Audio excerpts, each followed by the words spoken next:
하나님의 말씀은 요한복음 2장 1절부터 11절입니다.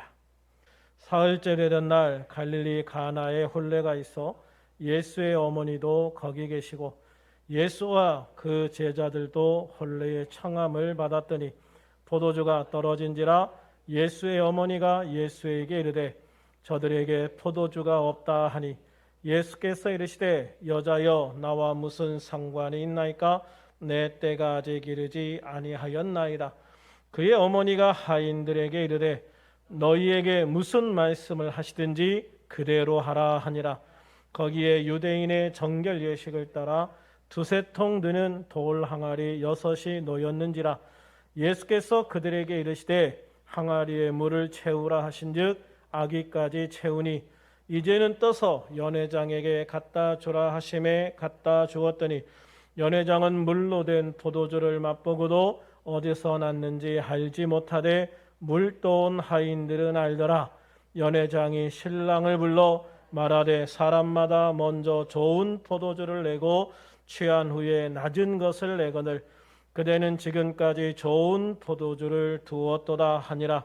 예수께서 이 첫 표적을 갈릴리 가나에서 행하여 그의 영광을 나타내심에 제자들이 그를 믿으니라. 아멘. 오늘 밤에도 주님의 놀라운 은혜와 능력이 함께하는 복된 밤이 되기를 주님의 이름으로 축원합니다.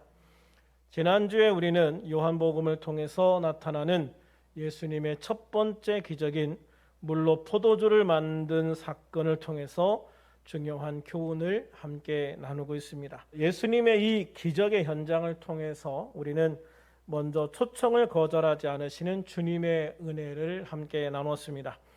또한 예수님의 어머니 마리아를 통해서 문제가 생겼을 때 지체 없이 주님을 찾아 도움을 청하는 귀한 믿음의 자세에 대해서 함께 나눴습니다. 오늘은 지난주에 이어서 마리아의 믿음과 기도의 자세에 대한 말씀을 더 나누려고 합니다. 4절에 보면 포도주가 없다는 마리아의 말에 예수님은 여자여 나와 무슨 상관이 있나이까 내 때가 아직 이르지 아니하였나이다 라고 말씀하시는 것을 볼 수가 있습니다. 어머니에게 하시는 말씀치고는 참으로 매정한 말씀이라고 생각할 수 있습니다. 그러나 사실 따지고 보면 잔치집에 포도주가 떨어진 것하고 예수님하고는 아무 상관이 없습니다. 예수님은 단지 초청받고 잔치에 참여한 하객일 뿐입니다. 또 포도주가 떨어진 사건하고 예수님의 사역의 본질인 죄인을 구원하는 사역과도 전혀 상관이 없어 보입니다. 또 지금은 예수님이 드러내놓고 사역을 하실 때도 아니었습니다. 지금은 제자들을 가르치는 것에 집중할 때였기 때문입니다. 예수님이 사역을 공개적으로 시작할 때는 침례 요한의 때가 지난 다음이었습니다. 곧 침례 요한이 감옥에 갇히고 난 다음에야 예수님이 세상에 드러내놓고 사역을 시작할 때였다라고 하는 것이죠. 그럼에도 불구하고 예수님의 마음을 움직여 물로 포도주를 만드는 기적을 행하신 이유는 마리아의 믿음 때문이었습니다. 본문 5절에 보면 마리아는 예수님이 자신의 요구를 거절하셨음에도 불구하고 물러서지 않습니다. 마리아는 마치 예수님의 거절하는 말을 아예 듣지 못한 듯 하인들에게 너희에게 무슨 말씀을 하시든지 그대로 하라 라고 당부하고 있습니다. 마리아가 예수님이 자신의 요청을 거절하셨음에도 불구하고 이렇게 물러서지 않는 이유는 이러한 일을 보시고 그냥 넘어가지 않으시는 예수님의 성품을 너무나 잘 알고 있었기 때문입니다. 사실 마리아는 예수님이 왜 거절하시는지 잘 몰랐습니다. 예수님이 하시는 말씀의 의미가 무엇인지도 잘 몰랐습니다. 예수님이 왜 아직 때가 되지 않았다고 말씀하시는지도 잘 몰랐습니다. 그러나 마리아가 알고 있는 것이 한 가지 있었습니다. 예수님의 성품상 곤경에 처한 사람들을 그냥 버려두지 않으신다는 사실입니다. 그렇기에 마리아는 예수님이 모든 것을 넘어 이 일에 개입하시고 해결해 주실 것을 믿었습니다. 그렇게 하인들에게 너희에게 무슨 말씀을 하시든지 그대로 하라라고 당부하신 것입니다. 마리아는 예수님이 메시아로서 능히 하지 못할 일이 없다는 것도 믿었습니다. 그리고 자신이 예수님께 간구한 것에 대해서 비록 지금 당장에는 예수님이 거절하신 듯 보이나 분명히 어떤 행동을 취할 것을 확신하고 있었습니다. 그렇지 않았다면 하인들에게 이런 당부를 결코 하지 않았을 겁니다. 하나님께 기도하는 성도는 마리아와 같은 이런 믿음을 가질 필요가 있습니다. 기도와 간구는 단순한 말이 아닙니다. 나무나 돌, 사람이 만든 신상 따위에 기대는 막연한 기대감도 아닙니다. 기도는 나를 사랑하시는 아버지 하나님께 도움을 청하는 것입니다. 따라서 하나님께서 나의 기도에 반드시 응답하실 것에 대한 확신하에서 하나님께 나의 상황을 알리고 그에 필요한 도움을 간절히 요청하는 것입니다. 그래서 예수님은 마가복음 11장 24절에서 무엇이든지 기도하고 구하는 것은 받은 줄로 믿으라. 그리하면 너희에게 그대로 되리라 라고 말씀하셨습니다. 성도들이 기도할 때 문제점 중에 대부분이 여기에서 나옵니다. 성도들이 하나님께 기도는 많이 해도 기도 응답에 대한 기대가 없는 사람들이 많습니다. 그렇게 기도하는 것은 기도의 양과는 상관없이 기도 응답이 주어질 수 없는 것입니다. 주님은 무엇이든지 기도하고 기도한 것은 받은 줄로 믿으라고 하셨습니다. 기도하는 내용에 대해서는 너희가 원하는 모든 것을 기도하라고 말씀하셨습니다. 단 너희가 기도하는 것은 받은 줄로 믿으라, 받은 줄로 믿는 믿음을 가지고 기도하라라고 말씀하고 계시는 것이죠. 이것이 오늘 마리아가 예수님께 기도하고 난 후 취한 행동입니다. 엘리야도 3년 반 동안 비가 오지 않는 상황에서 간절히 기도할 때 이런 믿음의 모습을 취하는 것을 볼 수가 있습니다. 엘리야는 갈멜산에서 바알을 섬기는 자들과의 대결에서 완승을 합니다. 하늘에서 재물에 불을 내리는 대결에서 바알 선지자들은 하루 종일 자신들을 자해하면서까지 기도했으나 아무 징조가 없이 끝났습니다. 엘리야는 재물 주위에 도랑을 파고 물까지 부은 상황에서 단 한 번의 기도로 놀라운 일이 벌어집니다. 열왕기상 18장 37절에서 38절입니다. 같이 한번 읽어볼까요? 여호와여 내게 응답하소서, 내게 응답하소서. 이 백성에게 주 여호와는 하나님이신 것과 주는 그들의 마음을 돌이키심을 알게 하소서 하며 이에 여호와의 불이 내려서 번제물과 나무와 돌과 흙을 태우고 또 도랑에 물을 핥은지라. 할렐루야. 참으로 놀라운 반전이었습니다. 하나님은 당신이 하나님이심을 분명하게 보여주셨습니다. 이 일 후에 엘리야는 바알 선지자 450명을 기손시내로 끌고 가서 죽여버립니다. 바알 선지자들을 죽이고 난 후 엘리야는 아합 왕에게 이제는 3년 만에 걸친 가뭄이 끝나고 비가 올 것이라고 말합니다. 열왕기상 18장 41절에서 45절을 같이 읽겠습니다. 시작. 엘리야가 아합에게 이르되 올라가서 먹고 마시소서. 큰 비 소리가 있나이다. 아합이 먹고 마시러 올라가니라. 엘리야가 갈멜산 꼭대기로 올라가서 땅에 꿇어 엎드려 그의 얼굴을 무릎 사이에 넣고 그의 사환에게 이르되 올라가 바다 쪽을 바라보라. 그가 올라가 바라보고 말하되 아무것도 없나이다. 이르되 7번까지 다시 가라.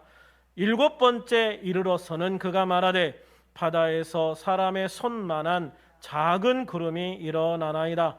이르되 올라가 아합에게 말하기를 비에 막히지 아니하도록 마차를 갖추고 내려가소서 하라 하니라.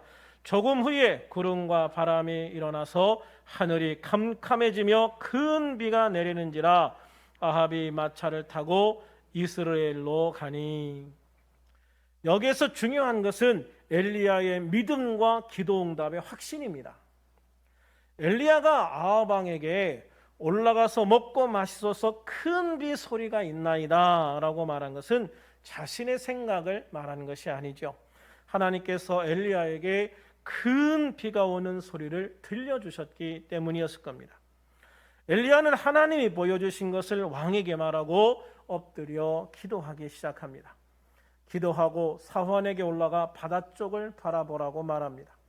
사환은 돌아와 아무 징조도 없습니다 라고 말하지만 엘리야는 실망하지 않고 다시 무릎을 꿇고 기도합니다. 기도가 끝난 엘리야는 다시 사환에게 올라가 확인하라고 합니다. 사환이 돌아와서 아무 징조가 없습니다. 엘리야는 실망하지 않고 다시 무릎을 꿇고 기도합니다. 이렇게 반복하기를 7번까지 하는데 7번째 올라와서 사환이 뭐라고 말하냐면 바다에서 사람의 손만한 작은 구름이 일어나나이다 라고 보고를 합니다. 그러자 엘리야는 대뜸 사환을 왕에게 보내서 비에 막히지 아니하도록 마차를 갖추고 내려가소서라고 말합니다. 지금 시커먼 구름이 몰려오는 것도 아닙니다. 요즘에 보면 갑자기 시커먼 구름이 몰려와서 미친 듯이 비가 내리고 반짝해버리는 그러한 일들이 많이 생기는데 이거는 그런 것도 아니란 말이죠. 그냥 바다 저쪽에 정말 사람의 손바닥만한 작은 구름 한 조각이 떴을 뿐입니다. 작은 구름 하나를 보면서 왕에게 사람을 보내가지고 비에 막히지 아니하도록 마차를 갖추고 내려가소서라고 말하는 거예요. 이게 믿음이라는 것이죠. 엘리야가 7번이나 실망하지 않고 계속해서 기도하는 것, 그리고 계속해서 반복적으로 기도 응답이 이루어지는지 안 이루어지는지를 확인하는 것, 이게 우리가 배워야 될 굉장히 중요한 자세라고 하는 거예요. 우리들이 기도하고 나서요, 기도하고 나서 아멘하고 끝나버리는 경우가 얼마나 많은지 몰라요. 기도 열심히 합니다. 기도 오래 합니다. 그런데 기도 끝나고 아멘하고 아무것도 안 한단 말이죠. 우리가 기도 응답에 대한 확신이 있으면 그 기도를 하고 나서 이 기도가 어떻게 이루어지는지를 계속 확인하려고 할 겁니다. 그런데 기도에 확신이 없으면 기도하고 위로받고 힘을 얻고 끝! 그러는 거예요. 그러니까 기도에 아무런 응답도 역사도 이루어지지 않는 경우들이 많은 거예요. 우리가 기도하고 응답에 대한 확신이 있으면 엘리야처럼 계속적으로 기도가 어떻게 응답되고 있는지를 확인해야 되는 거예요. 그리고 그 징조가 없으면 그 징조가 있을 때까지 실망하지 않고 계속해서 기도하는 거예요. 왜? 하나님께서 이 기도를 반드시 들어주실 것이기 때문에 낙심하지 않고 반복적으로 계속 기도하는 것이죠. 7번 기도해서 응답이 왔지만 7번에서 안 되면 10번, 10번에서 안 되면 100번, 100번에서 한 번, 1000번이라도 계속적으로 반복하며 기도하고 응답을 확인하는 거예요. 그럴 때 작은 구름 같은, 작은 손바닥만한 구름과 같은 기도 응답의 작은 징조가 보일 때, 그때 하나님 앞에 하나님 이제 기도 응답이 시작되었군요 라고 감사하면서 일어서야 되는 거예요. 엘리야가 왕에게 이 말을 전한 직후에 구름과 바람이 일어나서 하늘이 깜깜해지면서 큰 비가 내리기 시작했다라고 말하잖아요. 엘리야는 믿음으로 기도했고 기도 응답에 대한 확신을 가지고 응답의 징조들을 확인했어요. 기도가 응답되지 않는 것처럼 보일 때에도 엘리야는 실망하지 않고 거듭 기도하고 거듭 응답의 징조를 살폈다는 거예요. 사람의 손바닥만한 작은 징조, 별거 아니라고 생각할 수도 있거든요. 그게 무슨 기도 응답이라고 생각할 수도 있어요. 그러나 아주 작은 징조를 통해서 몰려오는 바람과 먹구름을 볼 수 있는 것, 그것 또한 굉장히 중요한 믿음의 자세인 거예요. 엘리야는 하나님의 기도 응답을 확인하고야, 기도 응답을 확인하고 나서야 무릎을 펴고 일어서는 거예요. 그러므로 우리는 엘리야처럼 최소한 기도 응답이 구체적으로 시작될 때까지는 멈추지 않고 반복해서 기도하면서 반복해서 기도 응답을 확인하려고 하는 노력들이 필요한 거예요. 예레미야 29장 13절에 보면 너희가 온 마음으로 나를 구하면 나를 찾을 것이요 나를 만나리라 라고 하셨어요. 너희가 온 마음으로 나를 구하면, 온 마음이라는 게 뭐예요? 정말 전심을 다해서 나의 모든 마음을 다해서 하나님을 구하면 하나님을 찾을 것이요 하나님을 만날 것이다 라고 말씀하고 있어요. 우리가 이런 마음으로 이런 자세로 하나님 앞에 부르짖어 구할 때 그 응답은 멀리 있는 게 아니에요. 이런 마음으로 우리가 기도할 때 응답을 확인할 수 있게 되어지고 그 응답을 통해서 놀라운 하나님의 기적과 능력을 경험하게 되어질 줄로 믿습니다. 요한복음 15장 7절에 보면 너희가 내 안에 거하고 내 말이 너희 안에 거하면 무엇이든지 원하는 대로 구하라 그리하면 이루리라 라고 말씀하고 있어요. 여기서 중요한 게 뭐냐면 너희가 내 안에 거하고 내 말이 너희 안에 거하면, 우리가 정말로 예수님을 온전하게 믿고 예수님을 온전하게 믿고 예수님 안에서 예수님 말씀을 통해서 하나님 앞에 기도하는 것이 중요하다라는 것을 분명히 보여주고 있는 것이죠. 이렇게 기도하면, 이런 믿음으로 기도하면 무엇이든지 원하는 대로 구하고 이룰 수 있는, 무엇이든지 원하는 대로 구하고 응답받을 수 있는 놀라운 기도의 사람이 될 줄로 믿습니다. 요한일서 5장 14절 15절에는 그를 향하여 우리의 가진 바 담대함이 이것이니 그의 뜻대로 무엇을 구하면 들으심이라 그랬어요. 우리가 하나님을 향하여 가진 담대함이 뭐냐면 하나님 안에서 주님의 뜻대로 기도하는 거예요. 이게 담대함이에요. 우리가 하나님 안에서 기도할 수 있는 것, 그것 자체가 우리가 가진 담대함이다. 그래서 우리가 하나님 앞에 나가서 이렇게 담대하게 나가서 기도할 때 구하면 들으심이라. 할렐루야. 근데 무엇으로 구하면? 그의 뜻대로, 하나님이 기뻐하시는 대로, 하나님이 기뻐하시는 대로 하나님의 뜻대로 무엇을 구하면 들으심이라. 할렐루야. 우리가 무엇이든지 구하는 말을 들으시는 줄을 안즉 우리가 그에게 구한 그것을 얻은 줄을 또한 아느니라. 아멘. 기도하면 받는 것입니다. 할렐루야. 기도하면 받는다. 이런 믿음이 있어야 된다는 것이죠. 아유, 그냥 기도하고 기도하는 거로 끝나는 거지 뭐. 하나님이 주시면 주시는 거고 안 주시면 안 주시는 거지 뭐. 하나님이 주시면 주시는 거고 안 주시면 못 받는 거지 뭐. 이런 생각을 가지고 기도하면 안 된다는 거예요.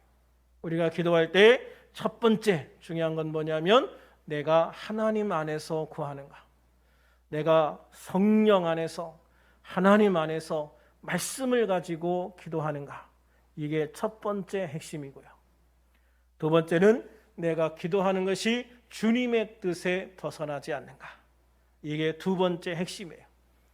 그리고 세 번째 핵심은 기도하면 응답하신다고 하는 확신, 믿음입니다. 할렐루야. 우리가 주님 안에서 성령 안에서 주님의 뜻대로 기도하면, 주님의 뜻대로 기도하면 주님은 반드시 들으시고 응답하시는 것을 믿으시는 우리들이 될 수 있기를 주님의 이름으로 축원합니다. 예수님의 어머니 마리아도 자신이 예수님께 기도했으니 예수님이 반드시 응답하실 것을 확신하고 하인들에게 예수님이 무슨 말씀을 하시든지 그대로 하라고 당부하신 겁니다. 엘리야도 3년 반 동안이나 비가 오지 않고 있는 상황에서 기도에 응답하실 것을 확신하고 7번이나 반복해서 기도했고 기도 응답의 징조들을 살피다가 7번 만에 사람 손바닥만한 징조를 보고는 응답이 이루어졌음을 확신하고 일어난 것입니다. 요한복음 14장 13절에서 예수님은 너희가 내 이름으로 무엇을 구하든지 내가 행하리니. 할렐루야. 너희가 내 이름으로 무엇을 구하든지 내가 행하겠다라고 기도와 응답에 대한 약속을 주셨습니다. 그러므로 우리들 모두 마리아처럼 그리고 엘리야처럼 기도 응답에 대한 확신을 가지고 믿음으로 기도해서 하나님의 놀라운 역사를 이루는 시간이 되기를, 그런 하나님의 놀라운 응답을 받는 이 시간이 되기를 주님의 이름으로 축원합니다.